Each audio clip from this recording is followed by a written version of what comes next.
Everyone, this is KG Vlogs, a Filipino actor based here in Kingdom, Saudi Arabia, and welcome back to my channel. For today's video, eto talaga, dito sa interview na to, parang may pinakita sila kasing clip sa unahan. And hindi ko pa din to napapanood. Ito from Roar Nation ito. Hindi ko pa siya napapanood, pero may clip silang linabas na parang the unexpected na pagla-love team sa kanila. Kumbaga, how they started the Barda. Kumbaga, kunento dito ni Barbie and David kung paano ba talaga nagsimula ang Barda. If I'm not mistaken, yun yung interpretation ko. Though hindi ko pa din naman natapos ang video, guys. Okay? So baka it could be wrong or whatnot.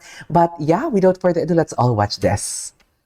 Ako, personally, hindi ko siya in-expect. Ayan, yan yung sinasabi ko. But syempre kung Ang gwapo naman yung ginoon dito. script, magaling yung ka-eksena mo. So, for sure, maganda talaga yung kakalabas niya. Ay, eto na. Nagsa-start na siya. Hindi ko pa ito napanood eh. Ay, ito na ko napanood nyo to ha. Lionheart. Maganda din to eh. Si Lionheart. Go. Bago nyo ginawa ang Maria Clara at Ibarra, did you ever imagine magkiklik na sobra at marami magsiship ng tambalan nyo? Ayan, ang ganda ng tanong ha. Ako, personally, hindi ko siya in-expect. But syempre kung maganda yung script, magaling yung ka-eksena mo. So, for sure, maganda talaga yung kakalabas niya. Oh, yeah, indeed. I couldn't agree more. In-expect nyo ba yan? Lakasan natin. To be honest po, sa pakiramdam ko po, kaya rin po nagkaroon ng Fidel. Para nga, hindi ako maka-interfere sa love story ni Maria Clara at Ibarra. Kumbaga parang may malinaw akong pupuntahan. Kasi Kaso nga lang, for a time, nagstay talaga ako with Ibarra. So, para hindi magkaroon ng romantic angle, malinaw na may Fidel. Yung ganon. Hindi lang, siguro ang hindi ko in-expect, magiging ganito siya kalaki. Magiging ganito siya ka-successful. And ayun. So, pero ano na namin to, may love. Charis, parang muntik na. Kaya, masabing iba si Akla. Si response ng tao. Ayun. Congrats, Pierre. Let's do this. Let's go. Let's do this. Ang gwapo ni David. Wait. How does it feel na may mga bata na nanonood ng series niyo na ngayon, paglaki nila, ay pagkakilala niya sa inyo, yung mga characters na ginagawa niyo dito? Actually, Ay, nakahawak ba siya sa braso ni David? Ay, hindi. Akala ko si David pala. Akala ko gumaganon si Barb. Sorry, malisyosa. Ang tinatawag nila sa akin is Fidel. Fidelity. So, nakakatuwa and it just means na nanonood talaga sila ng show and maraming nanonood talaga. Kaya kami, kaya tumatak yung name ko and name ng lahat ng cast is because maganda talaga yung show. So I'm just really happy and ayun, yun na nga, gaya na sinabi ni Julie na hindi lang naman yun sa mga artista but sa buong team ng Maria Clara and Ibarra, like from the director, writers, mga PA, mga cameraman, lahat. So yun, just really grateful for this opportunity and thank you, GMA. Thank you, Jimmy. Naman, nakakatuwa dahil siguro a week after po pinalabas yung yung hapunan, parang nagkaroon ng test paper, tapos tinag ako, sino ang nag-serve ng tinola kay Padre Dano? So, nasa choice si Clay. So, in a way, kahit hindi talaga part ng Noli si Clay, naging part siya ng show, naging part siya ng Noli bigla dahil doon. Kasi, ang galing din ng input ng ating mga writers, ni Suzette and Miss Jamie, and sa ating magaling talaga si Miss Suzette, actually. team. Kasi, kahit made-up character si Clay, na-incorporate nila sa storya si Clay, kaya naging part siya ng storya, naging part siya ng nobela, naging character siya sa loob ng nobela. So I'm just happy na ganun yung naging yung kinalabasan ng character ni Clay at kinapitan siya talaga ng mga tao. And ako man din personally, isa to sa mga characters na nagampanan ko na hindi ko makakalimutan.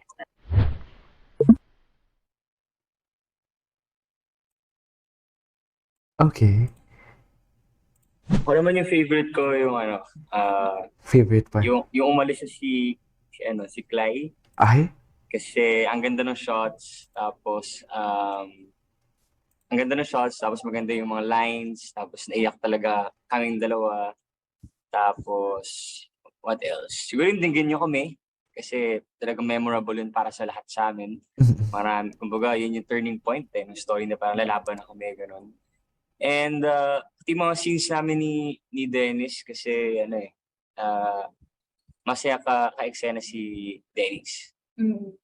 Siguro ako muna yung eksenang pinakagusto ko ay yung pagdadasal ko sa simbahan, yung prayer ko, yung isang mahabang eksena dahil number one, ako lang mag-isa yon, tapos ang haba na eksena, ang haba ng prayer, ang haba ng monologue. So, nakakatuwa dahil marami ding naka-appreciate, and it's also a very sensitive scene kasi medyo Si David, nagtakal ako baby ng talaga medyo siya, no? sensitive na Baka-baby niya talaga. Kinwestiyon ko si Lord, pero with the help of Direk Zig Dulay. Hi, Direk Zig. Diyos ko, ang galing din niya ni Direk Zig. Yung message na gusto naming iparating sa mga viewers. And ang dami kong paboritong eksena. Yung sa eksena naman namin ni David, paborito ko yung kakapalabas lang, yung sinabi ko sa kanya na masalimuot pareho yung mundo namin. Kasi hindi ko alam kung bakit, for some reason, naiyak ako doon. Hindi naman ako dapat umiyak doon. Di ba? Nauna nga yung wide nun bago yung close-up natin, di ba? Hindi ko alam ba't ako naiyak sa kanya doon. Ay, bakit? Kasi feeling mo, iiwan. Nag-dawn sa akin na parang, ay oo nga no, kung magkaroon ng ganitong ka-perfect na lalaki, tapos hindi mo pwedeng mahalin kasi magkaiba kayo ng mundo. Parang gano'n. Doon ko lang ganun, ang ganda naman nun. Nag-close up kami. Wait lang. So yun, tapos That is so yung dinggin nyo nice. kami, yun. That is so nice. Actually, that is the feeling talaga, no? Na parang ganun ka-perfect na lalaki, pero hindi po pwedeng mahalin. Di ba? Kasi, taken ka that time. I-apply natin to ngayon na single sila. Ngayon, sabihin mo sa akin, ngayon, hindi na siya mahirap mahalin kasi single na kayo. Di ba? Yung lahat kami na eksena na paborito ko. Yun.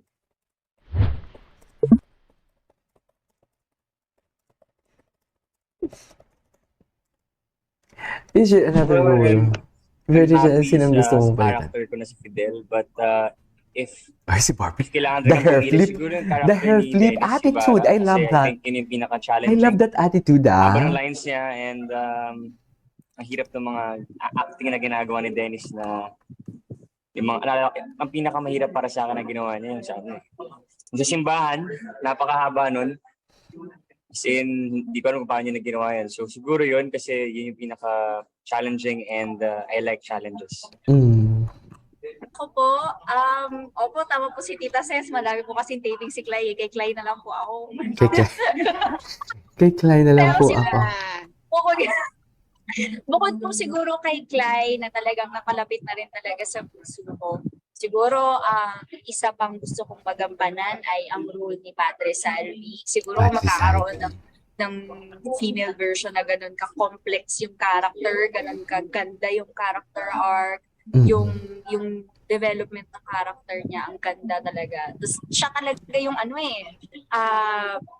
siya yung parang kontrabida talaga kasi si Padre Damaso, makikita mo kung bakit ayaw niya kay Ibarra. Kasi nga kasi concerned siya kay Maria Clara. Trots. So may pinanggagalingan. Si Padre Salvi, hindi ko naiintindihan kung bakit, kung anong hugot niya. Masama lang talaga siyang kura.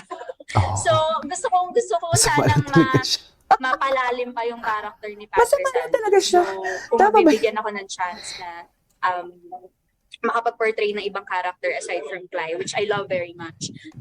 Siguro si Padre Salvi. Lalaroin ko siguro yung character niya. Barbie, papakalbo ka rin. Ay, Tito Lu! Tito Lu, thank you. Thank you so much. Tito Lu, bakit ganon? Ganon din, sa'yo na lang. Sa'yo na.